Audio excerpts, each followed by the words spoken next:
Katie, welcome to the show. Thank you very much. This is fun, and I like the setup, and I like the view. The view of beautiful Austin, Texas. Yeah, it's really been fun, actually.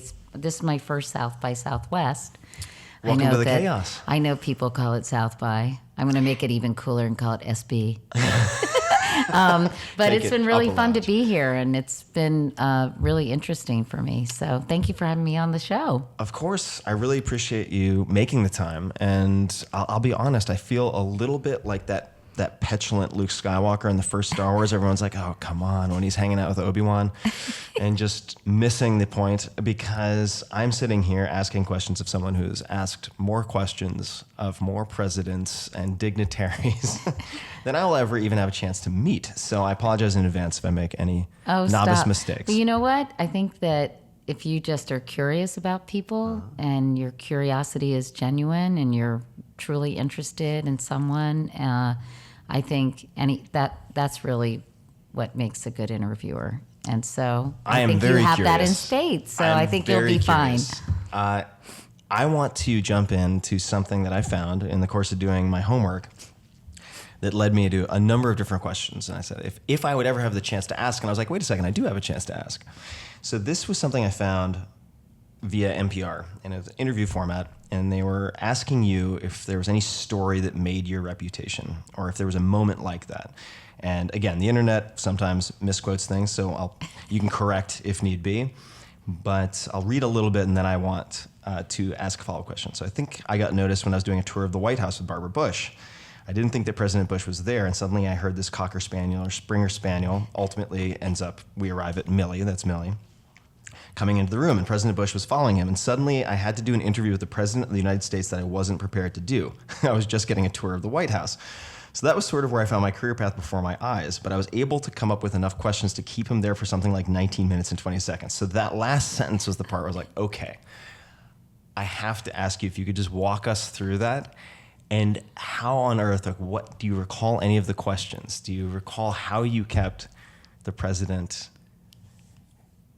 on the engaged hook, so to speak? Yeah, or just any recollections from that, because it's just conjures such an incredible image in my mind. Well, you can imagine, when you've prepared for an interview and something completely unexpected happens. So I had prepared endlessly to talk to Barbara Bush about the White House. It was the anniversary of the White House, and she was giving me a tour, and we were going to be talking about Dolly Madison's tea set, and we were going to talk about the ball and claw legs on some of the chairs and all kinds of things, and paintings and desks and accoutrements that are part and parcel of the White House. And suddenly, as you described, it was like, and I was like, oh God, what's going on? And I, for some reason, thought that President Bush was out of town, or that he had an appointment and that he wasn't going to be around.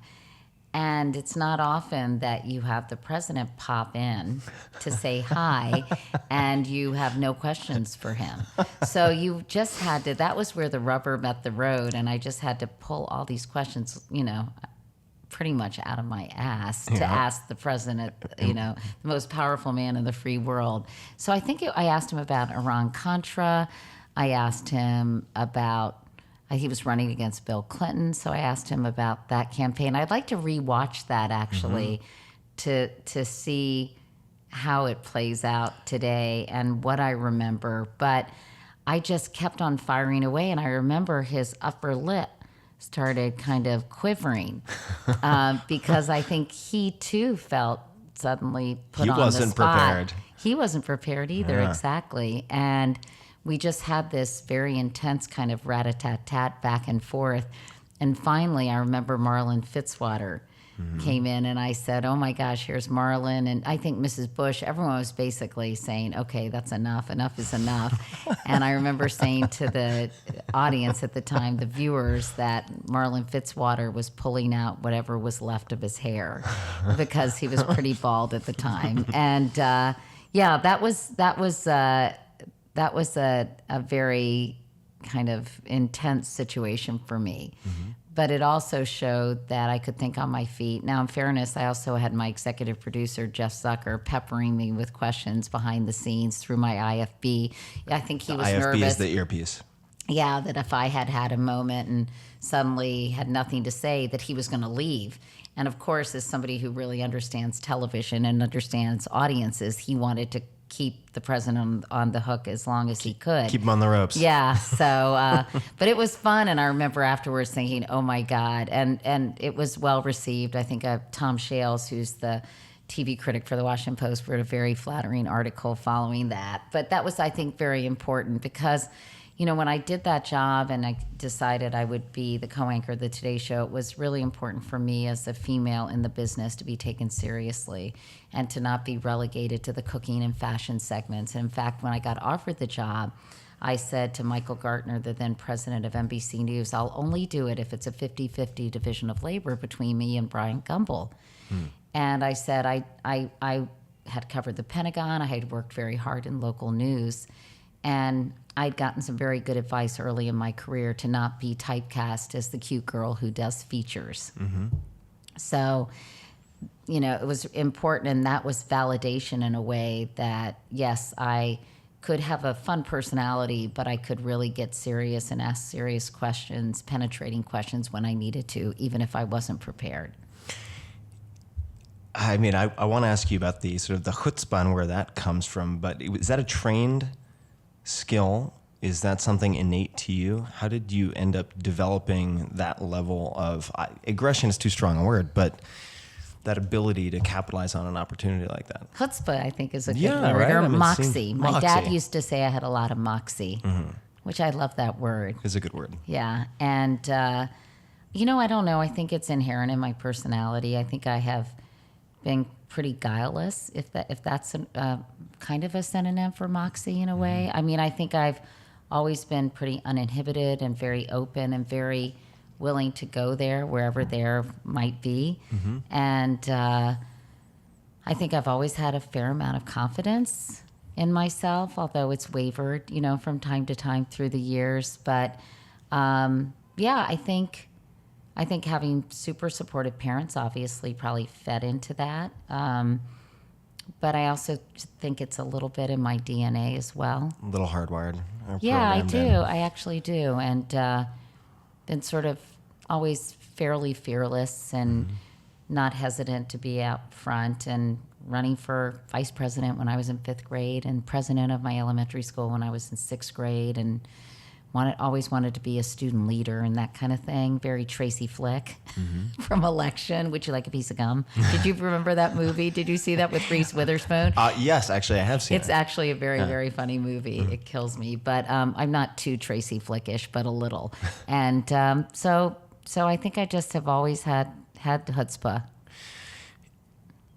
All right, so you have forgotten more interviews than I'll probably ever do. But even in my short stint doing a podcast, we're just around 300 right now. Wow, that's a lot. It's a decent number. I mean, So do you do it every week? I publish on average 6 a month. 6 a month. Six okay. a month. So What is your publishing schedule? The publishing schedule is 2 weeks per month. We'll have 2 episodes, and 2 per month we'll have a single episode. I'm thinking of reducing that down to once per week. But I record them. I typically record them in batches and then schedule them out in advance, particularly if they're more complex involving video. So do you find that sometimes they're not topical because you don't do them around the time they're published? This is a good question. So I deliberately avoid topical subjects.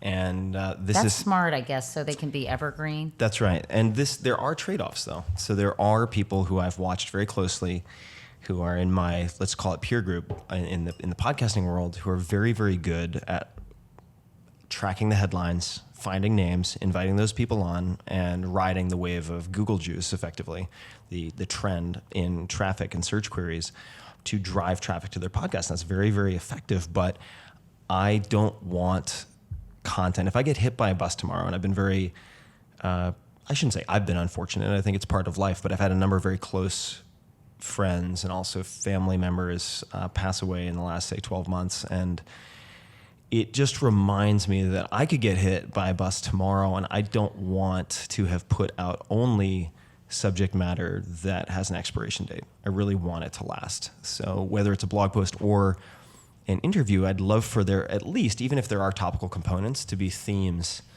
and lessons that transcend a certain period of time. And that actually leads me to my question, which is, even in my relatively short stint. Nice segue, by the way. Thank you. No, it's true though, because what I'm dying to ask you is related to nervousness. I've had a number of interviews and episodes where I've really been nervous for different reasons, and that has led me to prepare in different ways and respond in different ways. Are there any interviews that come to mind over your career that you were particularly nervous about beforehand? Yeah, I mean, I think throughout my career, obviously, dignitaries, heads of state. I remember I interviewed Yasser Arafat. I was very nervous about that. Ross Perot was very pugnacious and kind of ornery, and you never knew what he was going to do. I think, live interviews are really scary. Yeah, for sure. Because you can't, edit things out. You can't ask a question over again in a more eloquent way, and you're really on the spot. So I think live interviews would make me nervous. I remember I was supposed to interview with Tom Brokaw, O.J. Simpson, after he was acquitted. And I was a nervous wreck at the very thought of it, because I thought, first of all, I'm not a prosecutor. My husband, who had passed away later, but who was alive and covering a lot of the O.J. trial, knew everything. He was a white-collar criminal defense lawyer. And I just remember thinking that this is just a no-win situation. Right. First of all, I can't retry the case, nor could I, because Right. I don't really have the talent or the skills to do that. And secondly, it was so divisive and polarizing, that whole situation, and so racially charged. And I, at the time, and still do to a certain extent, just hated people attacking me. And I thought it was just a no-win situation. So when he bailed, I wanted to do a happy dance. I was so excited. So, situations like that would make me extremely nervous when I saw so much risk and so much downside and very little upside. Right. But I think whenever I'm interviewing people who are really smart and really knowledgeable about a certain area, and I don't know nearly as much as they do, that can be hard. And I think also when you're interviewing somebody about a wide range of public policy, and you're not necessarily a policy wonk, that's challenging too. But to go to the White House and interview a president, either live or even on tape, is really stressful. Interviewing Sarah Palin, when I interviewed her, because I thought it was so important to strike the right tone, ask the right questions, and it was a very critical time, I think, to understand her motivations and actually her abilities. So I still get nervous when I have big interviews. In the case of, let's take Palin as an example, how did you prepare for that? Can you walk us through some of your preparation? Well, I think I worked with my friend Brian Goldsmith, with whom I do a podcast. He's sort of my partner in crime on the podcast. He's a very, very smart person who really follows politics and public policy very closely. And we worked together at CBS, and when I found out she was going to do the interview, we just immediately started to read everything we possibly could about her, about Alaska, about everything that was germane to the presidential campaign, what was going on in the country. I called Madeleine Albright, I called Sam Nunn, I called Richard Haass, who's the head of the Council on Foreign Relations. I called people and I said, hey, I'm interviewing Governor Palin. Of course, everyone was in tune with what was going on in the campaign. And I'd say to them, what do you think are some of the areas that you think are really important that the American people need to know about and hear her perspective on? So I would ask people. I think I asked a few other correspondents about it. Read a lot, and you also have to make some very difficult choices, Right. because, as there are probably a lot more questions than you have time for, than your guest has time for. So then we'd had to winnow them down, and but it was also really important for me to make sure my tone was right, Yeah. that my approach was right, that I remember going in and saying I would have an almost Parkinsonian affect with very little facial expressions. I didn't want people to misinterpret that I was looking at her like what, or right. askance. And Madeleine Albright offered me, I think, the best piece of advice. She said, just let her talk. And I think so often in conversations, I don't know if you find this true in a podcast, because it may be different since things can be edited, but you try to fill the empty spaces. Right. And people feel very uncomfortable with silence. And I know I do, because I want to make sure that I keep the conversation going. And then, of course, in live television, you can't have these, Dead zones. dead air. But I really took that advice to heart. And I wouldn't jump in. I wouldn't jump in to rescue her if she was giving a convoluted answer. I wouldn't jump in if she felt awkward. I wouldn't jump in if she paused. I just let her talk, and I really resisted that temptation, which I have because I'm a pleaser and I want to make sure people feel comfortable. So we spent probably 3 solid days preparing for that interview. And I really wanted to ask questions that required accumulated knowledge and critical thinking. So I wanted to talk about big issues. And, honestly, I'd look at some of those questions and I'd say, I don't know how I would answer that, but I'm also not a public policy expert. Right. But I tried to ask questions that weren't gotcha questions, even though she insisted they were, but that people deserve to know, A, how much she knew about any given subject and how she would approach it, and what her thinking was. And what became abundantly clear is she just wasn't ready to be put in this position. She wasn't ready for prime time, and it had nothing to do with her gender. I just think her experience and her perhaps lack of intellectual curiosity did not equip her to do an interview about substantive issues facing the country or the world. Let her talk. I really love that. So I have had the chance to become friends with someone named Cal Fussman, who is one of the senior writers who worked on the What I Learned column for Esquire for decades, and has interviewed a million different people. And I asked him for feedback when I was starting the podcast to read some of the transcripts and to see if he saw opportunities for improvement. And he said, he's such a nice guy, real sweetheart of a guy. And he said, let the silence do the work. Because I was trying to rescue people. If I asked a question and it started meandering or something like that, I would jump in, and he goes, no. You need to give them more space and give them time to follow up or to add to their answer. But I think it's very unnatural, even if you're not a pleaser as a human being in conversation. It's unnatural to leave a lot of space. Yeah. But as an interviewer, it seems really, really useful. You mentioned Ross Perot and him being pugnacious. Is there a toolkit or a more effective way to respond to someone in an interview if they are ornery or pugnacious? Or combative. Yeah. I don't know. I think it depends on the situation. I remember he was like, Katie, sort of admonishing me like I was a misbehaving 5th grader or something. Right. But I think, that's a hard, I don't know. I think you just have to kind of stand your ground and not be intimidated. I think people like that want you to back down, Right. or want to make you uncomfortable and make you ill at ease and catch you off guard. So I think you just have to really work at maintaining your composure and not be thrown by it. And that's very hard on national television, to not be thrown by someone kind of scolding you. Right. Well, you mentioned the facial expressions and so on, which is something I haven't even considered because this is my very first few experiments in video. So I'm like, oh my God, what have I been doing with my face?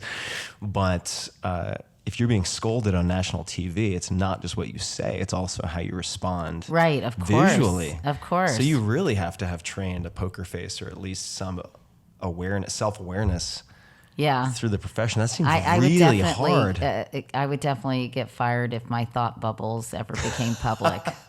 That's for damn sure.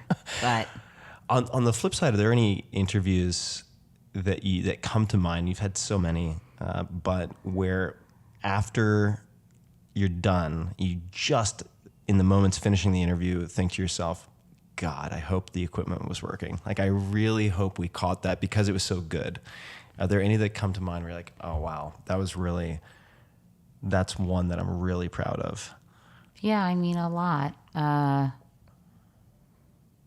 think one that's sort of that I usually dust off when I'm asked this question is one I did after the massacre at Columbine High School. And it was maybe 4 a.m. Colorado time is how many hours behind New York? 2 or 3? Is it 3? Mountain time? 2. 2. So it was 5 a.m. and it was April. And so the sky was pitch black, but it was snowing. So it was this very dramatic scene. And I interviewed Michael Scholes, who had lost his son Isaiah, and Craig Scott, who had lost his sister Rachel. And they were so broken, understandably broken, shattered, not even broken, they were shattered. And it had happened the day before. And they came on the Today Show, which I think is always such an interesting thing. Why do people in this grief-stricken state come to talk about their loved ones? I've always been fascinated by that and thought it would be a really excellent thesis for a psychology student about grief and sort of the public acknowledgement of grief. And anyway, they came and and it was just a heartbreaking interview, and to witness them kind of looking to each other for comfort. Michael Scholes was a big, burly black guy, and Craig Scott was this sort of angelic, tow-headed teenager. And I've actually stayed in touch with Craig Scott, and they held hands during the interview. And it was sort of the personification of loss and sorrow in these two people. And just holding on to each other for dear life. It was really profound. It was really, I was witnessing it less. I was witnessing it more than interviewing them, because they were in this particular space and I was an observer, really. So I always think about that interview as being, after it was over, a really important interview for people to watch. And I hope I handled it in a sensitive, thoughtful way that both respected them as human beings, but also guided them so they could express themselves. There's situations where you just really want people you really want to help them get through it. I mean, there are all kinds of situations. I'm sure in all the interviews you've done, there's some cases where, you want to afflict the comfortable. And there are other cases when you want to comfort the afflicted. And that was definitely the latter. And so just helping them through it. And that was a really, I don't want to say special, but significant experience for me as a person. So I want to explore this. I'm writing down that line. There are times when you want to afflict the comfortable, times when you want to comfort the afflicted. Well, that's what they say is a journalist's job. Wow, right? I've never heard that before. No? No. But that's really useful heuristic.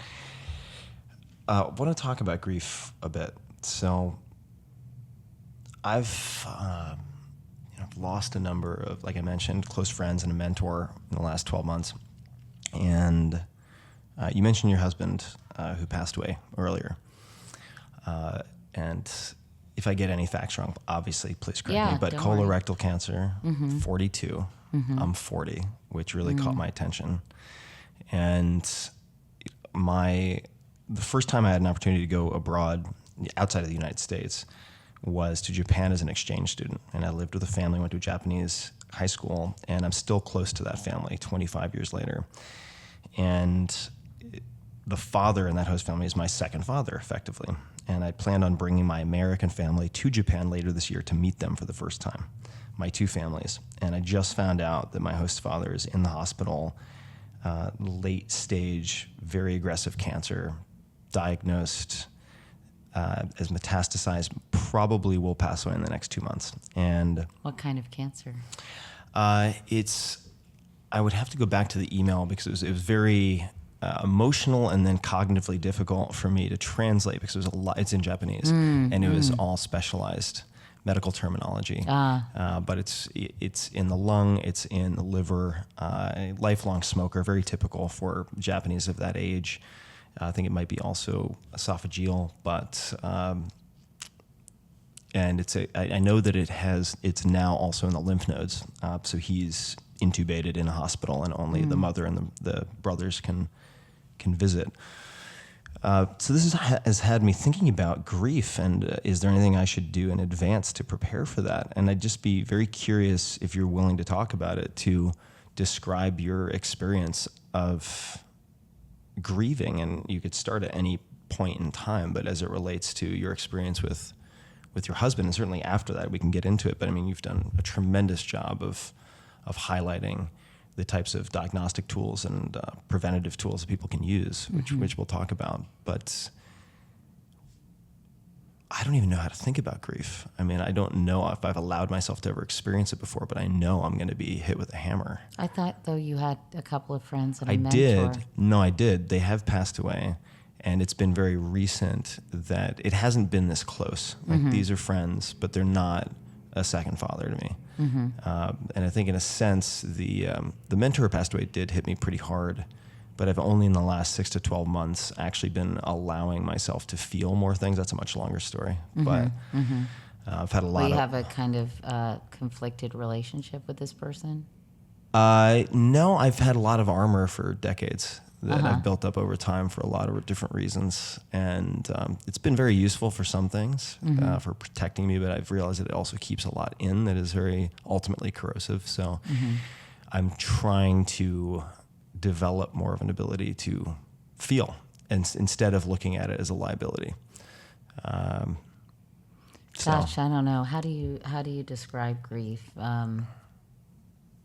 I mean, I can talk a little bit about my personal experience. You know, I was on top of the world, had this great job, had 2 beautiful children, and of course, a wonderful husband.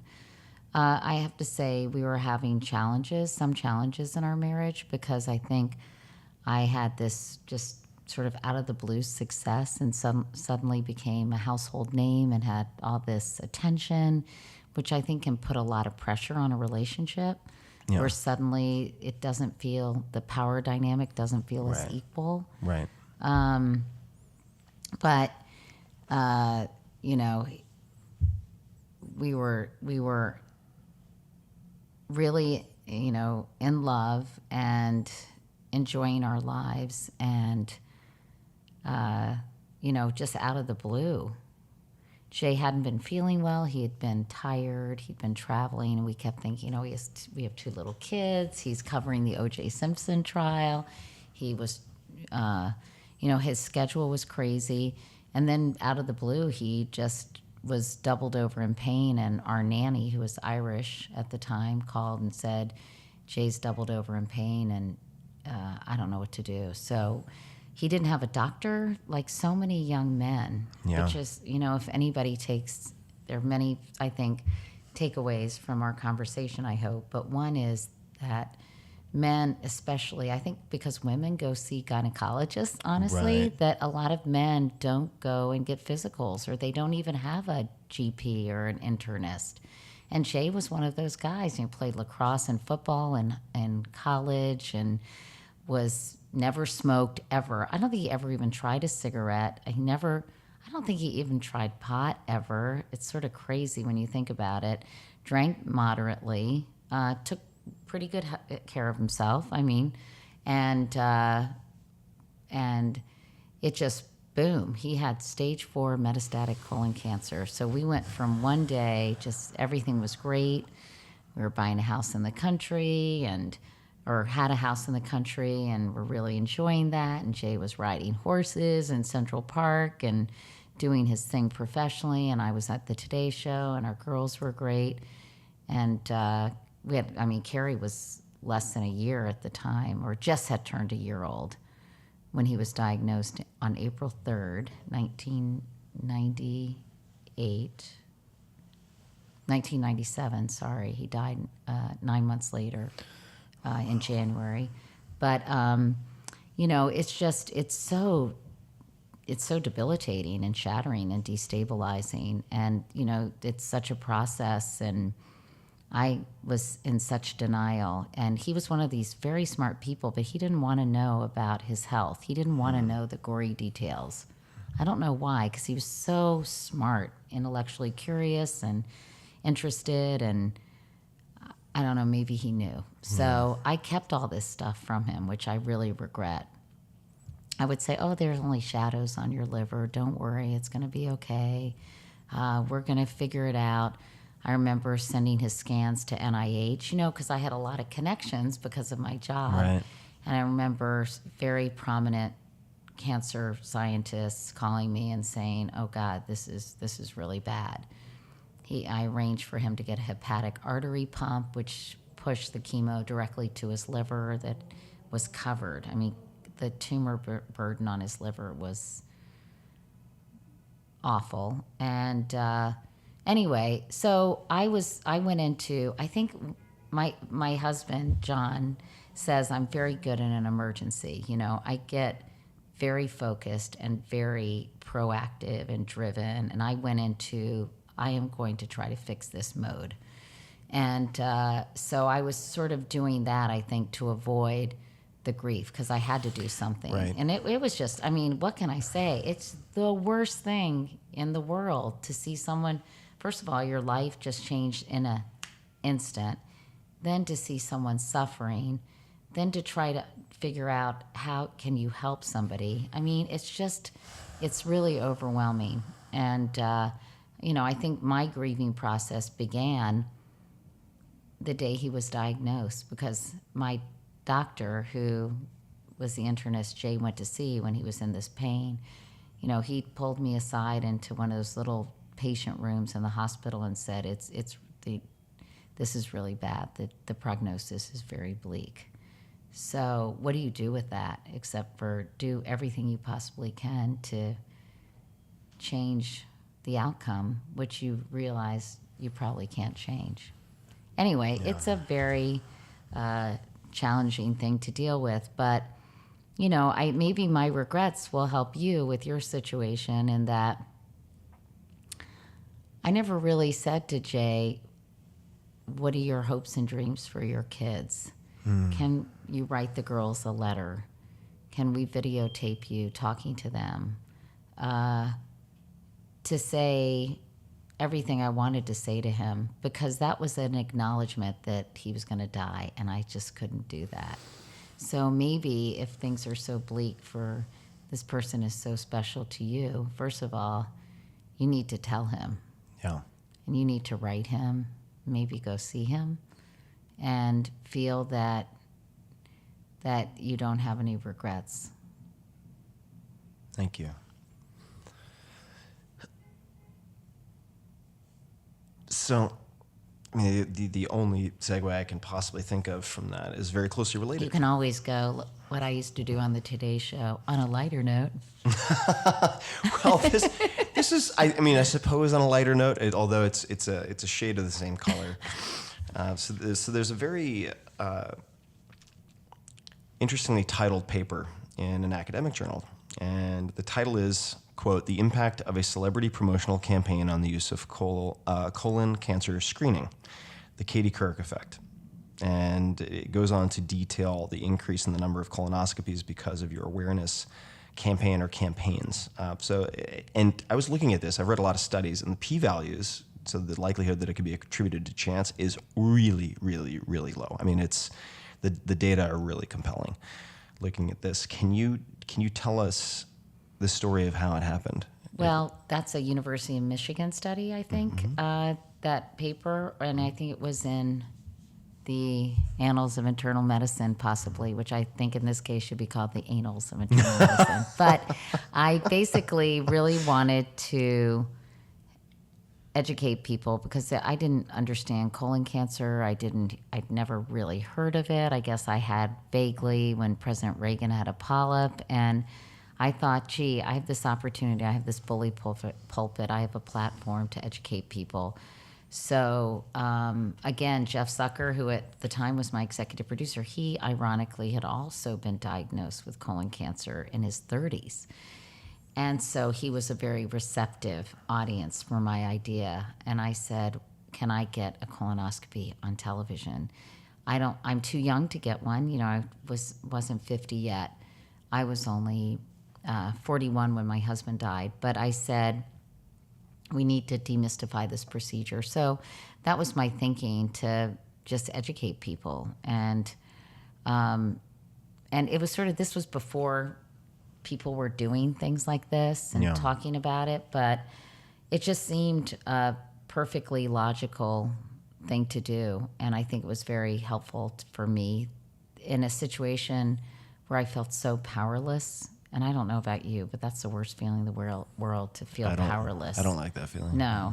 And so here was an opportunity for me to use whatever power I did have to maybe help other people and possibly even save some lives. So that was really the thinking. And, that sort of started me on a journey to be a cancer advocate for all kinds of cancer and to continue emphasizing the importance of screening. I'm taking a very well-known person to get his first colonoscopy next week.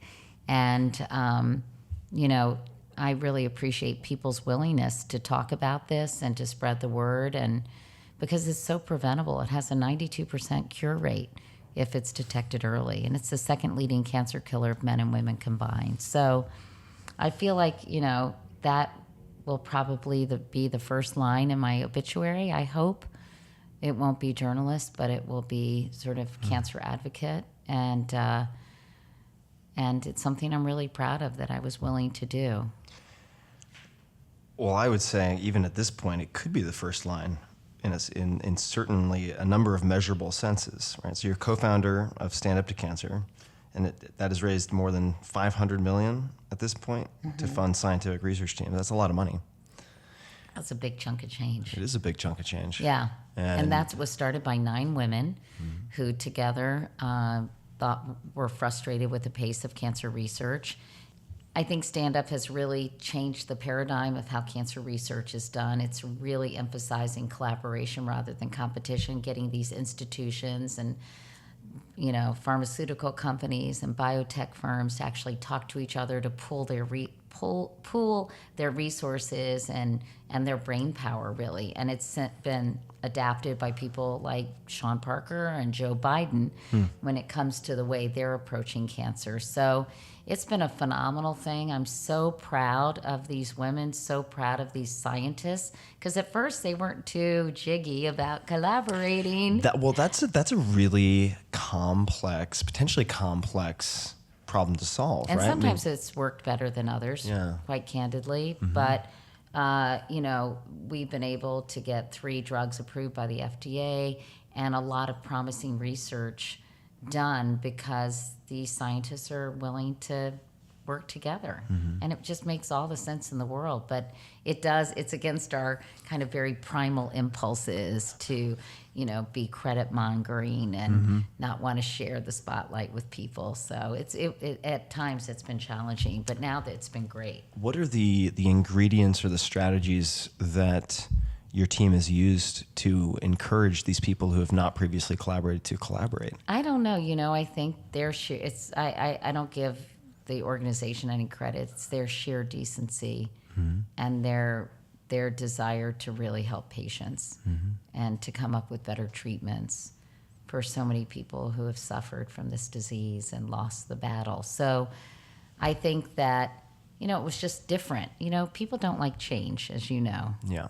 And it was just a different way of doing things. And as I said, I think in some cases, maybe it hasn't been as successful as it could have been. In other cases, it's just been amazingly successful. So, these are the real heroes, by the way. These cancer scientists, first of all, they are ridiculously intelligent and brilliant people. And, these are the people who should be on the cover of celebrity magazines, and we should be doing award ceremonies for them. They should be the real rock stars of our culture. Unfortunately, they don't get much attention. They don't get that much funding. They just don't get what they deserve as far as I'm concerned. So they're amazing, and that's been another really gratifying part of this work, is to getting to know these scientists who are so selfless and so hardworking and so dedicated to helping people. I'd love to ask you about how you choose projects, because we just discussed it seems like a very natural consequence of your personal experience, and then capitalizing on the platform and the assets that you have. So it's a very natural fit.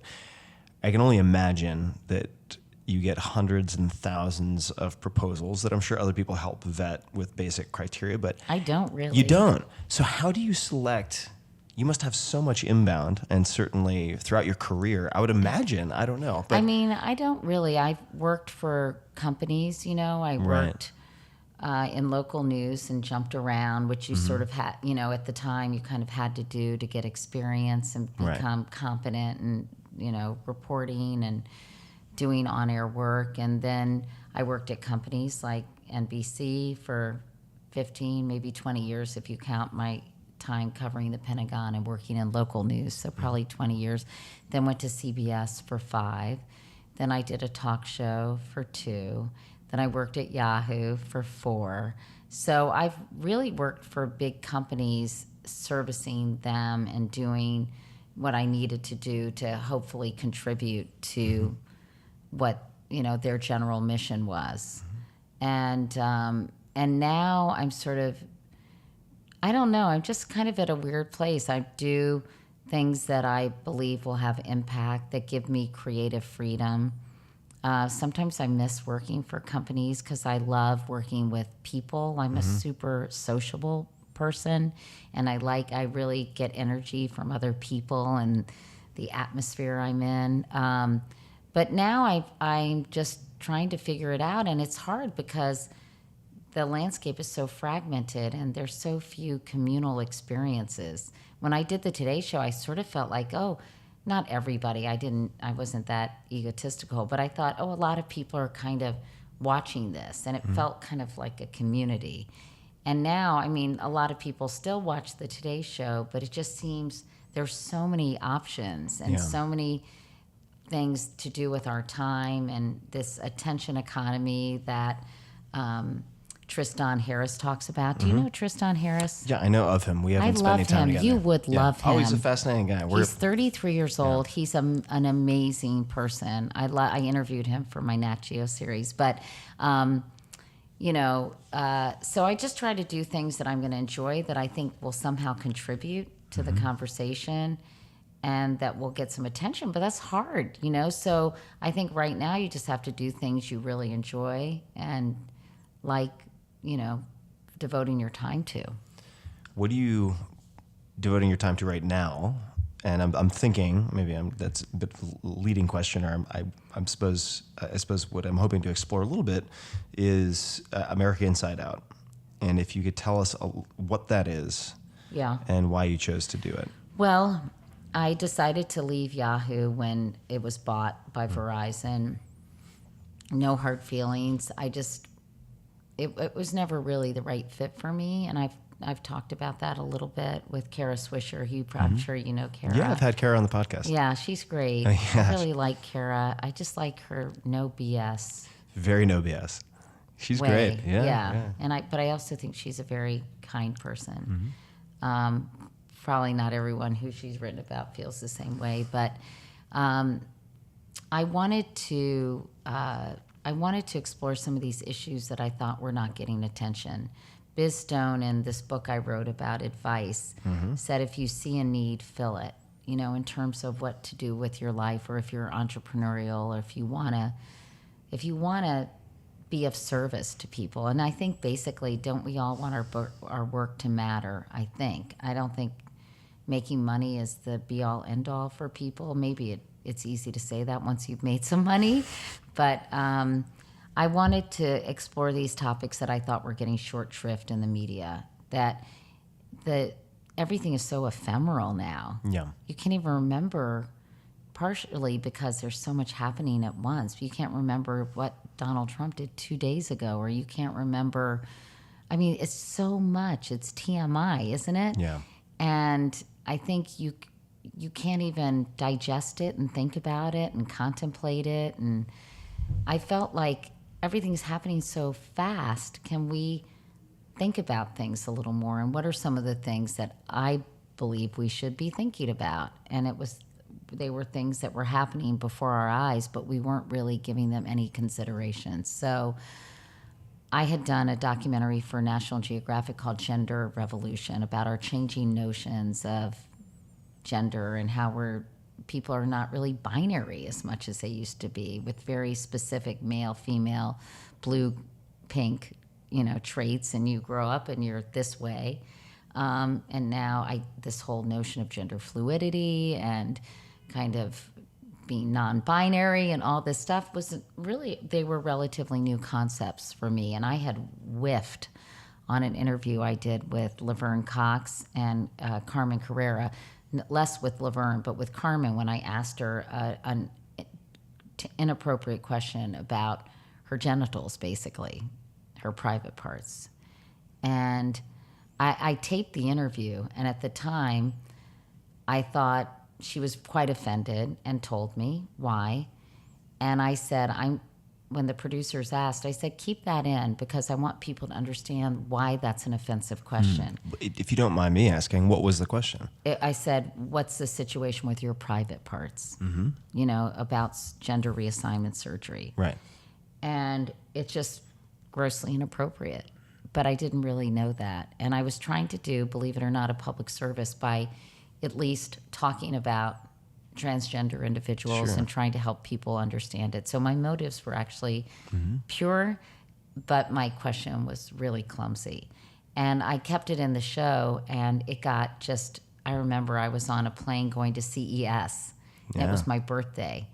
And I looked on Twitter, and oh my God, I'm surprised there wasn't smoke coming out of my phone, because it was just merciless. I mean, the scathing criticism I got. And I, of course, regretted that I kept it in, but I kept it in for the right reasons too. But I ended up, long story short, sorry I'm going on and on about this, but I ended up saying, I want to learn, I want to understand. I felt bad. I also felt, defensive and upset. But ultimately I said, I need to educate myself, and I need to help other people understand this community. So I did a documentary called Gender Revolution for National Geographic, and they were quite pleased with it. And I was happy that I was able to do it, and I learned a lot. So then they came back to me and they said, would you like to do some more? So I didn't have a job at the time. And I thought, and I think this is sort of the new way of working. You don't necessarily work for one company, right? You do it more project by project. For sure. And I've really done pretty much every job in network news at this point in time. So I said, sure, I'd love to. And I came up with 6 topics that I thought deserved a little more analysis or exploration. And that's the series. And it's really been interesting and really, really exhausting. What are some of the topics? So I'm doing, the first one is called Rewriting History. but I'm spelling it Richthting. And it's really about our memorial landscape and Confederate iconography, statues, monuments that led me to Charlottesville right before and during that quote-unquote alt-right rally that, by the way, is not Charlottesville, Virginia. People have now associated this kind of bigotry and disgusting white supremacy as being relating to Charlottesville. It has nothing to do with Charlottesville. They picked Charlottesville because I think it's a progressive town. And so it's really on how these Confederate statues are dividing us, that they're so important for some Southerners who see it as celebrating Southern heritage, and so offensive to Black Americans who feel they are a real poke in the eye and supporting people who wanted to perpetuate the institution of slavery. So I just wanted to hear more about that, where the controversy started in Charlottesville. It was started by a 16-year-old African-American high school student who started a petition. And I went to see Mitch Landrieu in New Orleans. I talked to Julianne Moore, who did a petition to change the name of her high school in Northern Virginia. And then I went and talked to Brian Stevenson of the Equal Justice Initiative, who is just one of my personal heroes, about his project, which he's doing. You would love him. A lynching project where he has collected soil from the lynching sites, from 4,400 lynching sites throughout the South, because that's a chapter of our history that has literally been buried. And, well, not literally, but yes, literally and figuratively been buried. And he has taken the soil with the help of descendants of people who have been lynched and put the soil in mason jars with the name of the lynching victim on the jar. And he has a whole memorial that he's opening in Montgomery in April. He's a very deeply thoughtful person. Does a lot of work with mass incarceration and with sort of the long tail of slavery and how it's affected race and African Americans in this country long past the Civil War. So anyway, that's kind of like, I mean, where can you really watch something like that on television?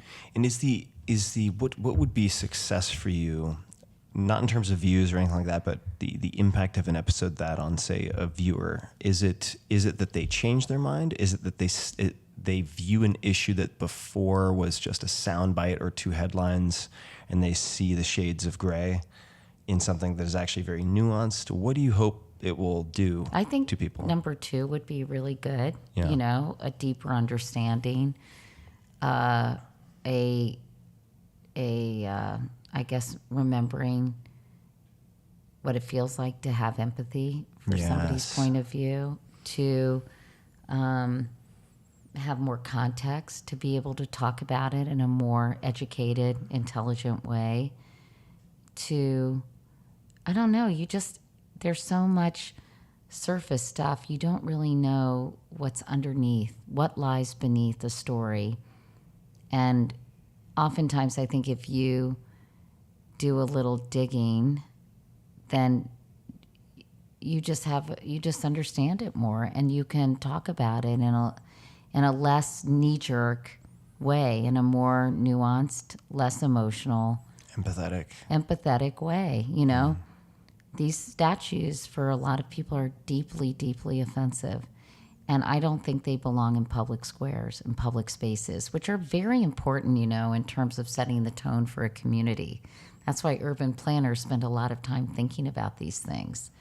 And it's just thought-provoking. And I don't think we think about these things enough or have an opportunity to really talk about them. So that's just one. I'm doing one on what it's like to be a Muslim in America right now, because there's so many prejudices and misconceptions about Islam, about Muslims. And 50% of Americans say they've never met a Muslim.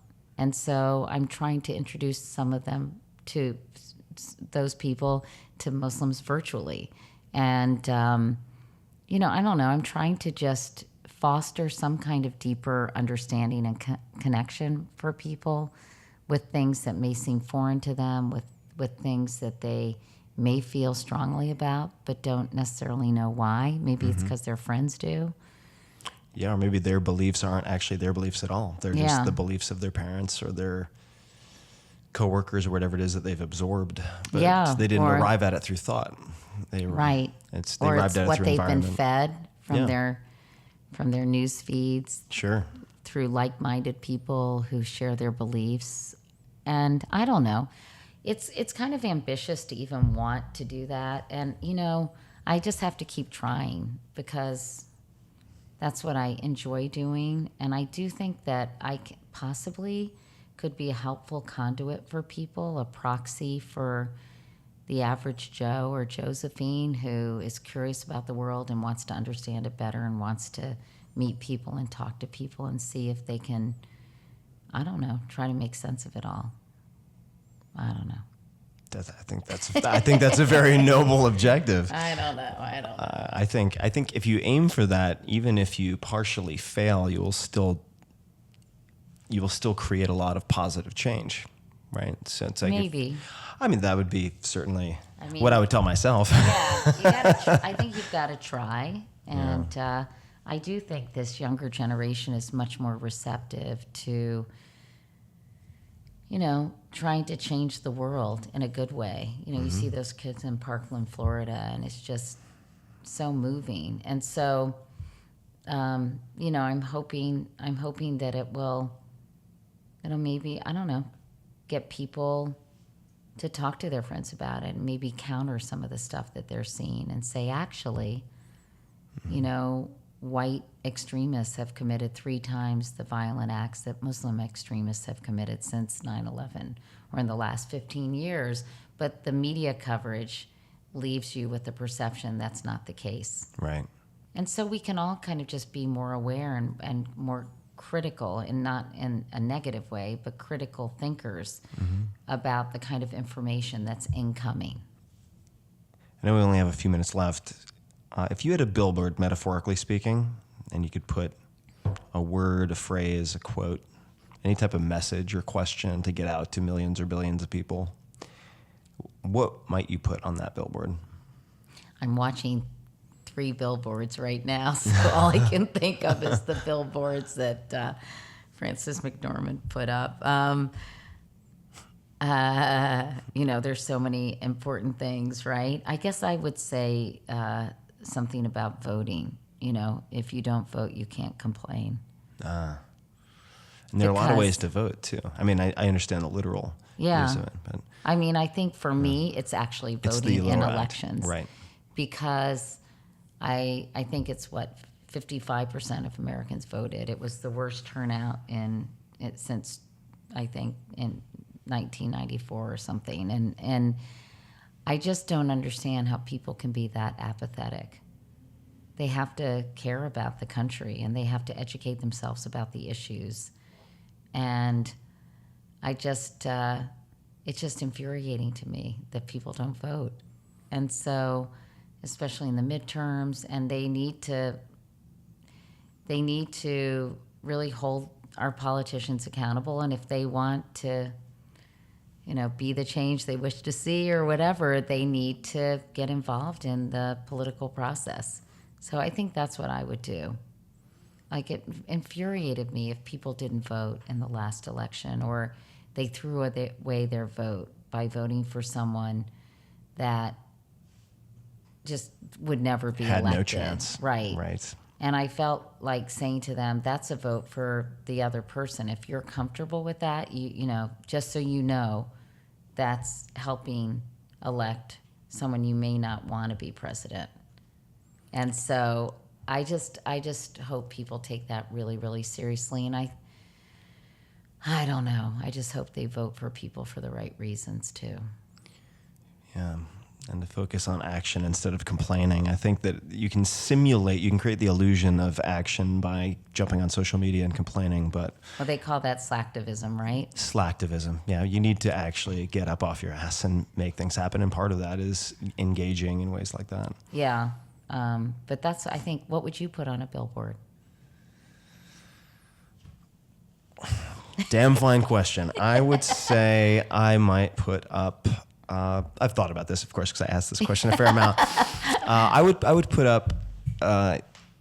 I'll give two answers. I'm going to cheat, but the one that I usually say is you are the average of the 5 people you associate with most.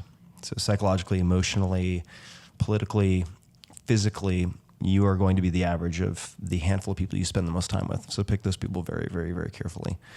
And the other I am actually stealing from B.J. Miller, who's a hospice care physician, also a triple amputee. He was a warning story when I attended Princeton because a few years before he had been climbing on this commuter train called the Dinky and was wearing a big watch, and electricity arced and burned off 3 of his limbs. Oh my God. And he since became... At Princeton? At Princeton. And after that point became an MD, has helped 1,000 plus people to die with terminal diagnoses in something called the Zen Hospice Center, but he's since expanded beyond that. Where is that hospice? San Francisco. Uh-huh. And they have a very uncommon approach to death and shepherding people from a terminal diagnosis to ultimately passing, and they do it in a really beautiful way. Really? That I think lends peace to a lot of people. And when I asked him this question, he also in turn, he said, got it from a bumper sticker. So who knows who ultimately said this, but he said, I would put on a billboard, don't believe everything that you think. And I thought that was really profound to contemplate. That's good for my series. Yeah, don't believe everything that you think. So I revisit that a lot myself. And that can be your beliefs about other people, but also your beliefs about yourself, the stories, the narratives that you escape to that ultimately don't serve you. Yeah, He sounds like a remarkable person. Has he gotten a lot of attention? Not enough attention. Because I think he's like, of incredible. course, I immediately think this is a person I should. You would love do this. A story on. You would love him. He's incredible. And so does he have prosthesis? He does. Uh-huh. He has prostheses or prosthetics, Yeah. and he prostheses, prosthetics, whatever it is. He has those. And we actually talked on the podcast. At some point, he mentioned in passing, he was like, well, the other week when I was riding my motorcycle, and then he kept going, and I said, wait, hold on. You're missing 3 limbs. You have a motorcycle? And he told me about this process he went through with the help of many people to custom modify a motorcycle. He wanted to be on a motorcycle to feel the wind in his face, and he rides a motorcycle. Wow. He's a fascinating guy and hilarious. What's his name? B.J. Miller. And, is he married? I don't think so, but I'm unsure. Yeah. But you met him when he spoke at Princeton? No. Or this happened to him at Princeton? So I heard about him. I saw him initially in I believe it was the Princeton Alumni Weekly, the alumni magazine, and I tore out that page and I said, one day I'm going to track this guy down. I put it into a scrapbook. And that was before I ever started the podcast. And then at one point, I don't know how it happened exactly. It might have been an email from someone else who said, do you know who? It was an email from someone else. It was from a scientist at UCSF. He said, well, something B.J. Miller. And I said, wait a second, that rings a bell. Google search, oh my God, that's that guy years ago. I said, someday I'm going to meet. And I said, I'll do one better. I want to interview him. And that's how it came to be. And so have you become friends? I would say we're definitely on friendly terms. I still haven't met him in person. Oh my gosh. Well, you have to do that. It was remote. And he's an incredible man. You should do your podcast, like on location sometimes. Because it really does like to do that. Lend a different feel to the podcast. Yeah. You could go to it would be incredible. You should go to his hospice. Yeah. And you should talk to some of his patients. I would love to do that. That would be so profound. And then put together, I'm talking to your producers over there, and put together something that would be really beautiful. Because people, myself included, really still don't know how to talk about death. Yeah. They are terrified of it. I am. Yeah. And I think that you would be doing such a public service to help people kind of get a different perspective on dying, if that's possible. If my own thinking about the subject is any indication, based on conversations with people like BJ, based on speaking with someone like you and asking about grief, this is why I'm asking, because I don't yet feel like I have a complete toolkit for even thinking about it. And well, you should also read Sheryl Sandberg's book, Option B. Yeah. which I thought was really brave of her to write with Adam Grant, who's also great. You should interview Adam Grant too. I Adam's think a I good should guy. just be, you must know Adam, right? We've traded email before. He's I need to get him on the fantastic. podcast. Yeah. But you should read that book because I think it might be very useful for you. Great. No, I'll take a look at it. And I actually was at a group dinner with her, then husband, just a few months before everything happened. You just never know. I mean, what if it's Right? you You really just never know. I always think, wouldn't it be cool if people had a crystal ball and they would see what's coming? That's such a, it's always such a mystery. Like, what's around the corner? And, if you could somehow have a glimpse into the future, it's just crazy to think, but of course you can't. But sometimes I think about that. I do have two friends. I believe Kevin Kelly's one, who's a fascinating guy we could talk about another time. Has an Amish beard, spends time with the Amish, but he's a technology futurist with an impeccable track record. Lives in Really? Silicon Valley. He's built his own And he house. spends time with the Amish? Yeah, it's all because he's fascinated by how they choose to adopt technology or not. Oh. And in any case, he and another friend named Antonio have Excel spreadsheets or clocks that they look at every morning that, based on actuarial tables, tell them how many years, months, days, hours, and minutes they have left in their life, just as a reminder of their mortality. Jesus, no thank you. Intense. But That is intense. so we are at time. And hopefully we can continue the conversation someday. I really enjoyed talking to you, and I would love to interview you at some point. That would be an incredible honor. I would love to do that. And in the meantime, people can see you at work and doing what you do best, America Inside Out, which premieres on National Geographic, I believe, right? On National Geographic Channel, April 11th at 10 p.m. 6-part docuseries. So I will link to that in the show notes, as well as to everything that we've talked about already. Those Thank of you you. I really appreciate it. Of course, who listen, and those of you who watch, tim.blog/podcast is where you can find links to everything on social media at Katie Couric on all the socials. Yeah, I it's such a full-time job servicing all these social media platforms, isn't it? It can But it's be. also really fun. I mean, I have to say, I really enjoy using Instagram because it's a way to feel, I don't know, you do get a sense of community with Instagram. Do. It has the feel of a friendlier neighborhood too, It compared does. to some of the others, Yes, which compared to Twitter, feel which more can like a be- neighborhood where you walk down the street whistling and people just throw potted plants at your head. Yeah, exactly. Isn't always how you want to feel. Yeah, if you Exactly. want to be an insomniac, check your Twitter feed right before you go to bed. Oh yeah, I had a very funny situation where I couldn't sleep one night, and I got on Twitter. I was using my device way too much. I did a whole hour on technology for this series as well, and suddenly I'm in a conversation with Chrissy Teigen, Valerie Bertinelli, and one other person. I want to say Anna Gasteyer. We're all talking about not being able to sleep on Twitter at like 3 a.m. It was so insane. And I was like, okay, this is social media. Who'd have thunk it? Who'd have thunk it? You're competing against companies who put billions of dollars into R&D to throw everything scientifically vetted at your brain to distract. So you're completely outgunned. You are outgunned. I know. And that's one of my hours. And that's Yeah. what I talked to Tristan about. That they manipulate you to keep you addicted with absolutely no responsibility or understanding. And should they? I mean, do you think that tech companies need to be held accountable for that? I think tech companies, ultimately, if they're going to be as all-encompassing as they certainly appear to be, do have a moral obligation to think about the intermediate and long-term implications of some of these technologies, even if they're just trying to protect their bottom line.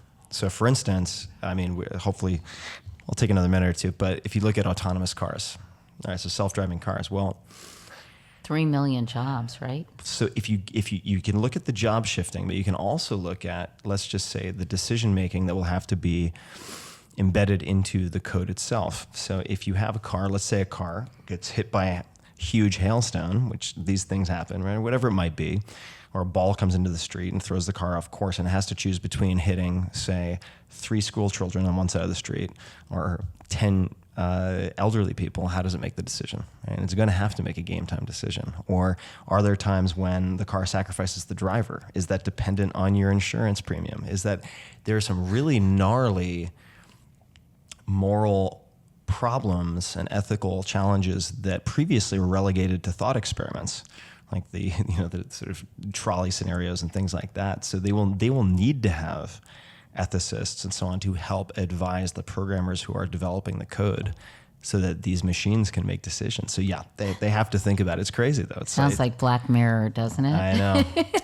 The future is here. It's just not evenly distributed. William Gibson, thank you for that. And Katie Couric, thank you so much. That would be a good billboard. It would be a good one. And I would have to give dear Mr. Gibson a lot of credit for that. But everybody, check it out. America Inside Out. And Katie, hopefully to be continued. Thank you. So nice meeting you. Likewise. Thanks.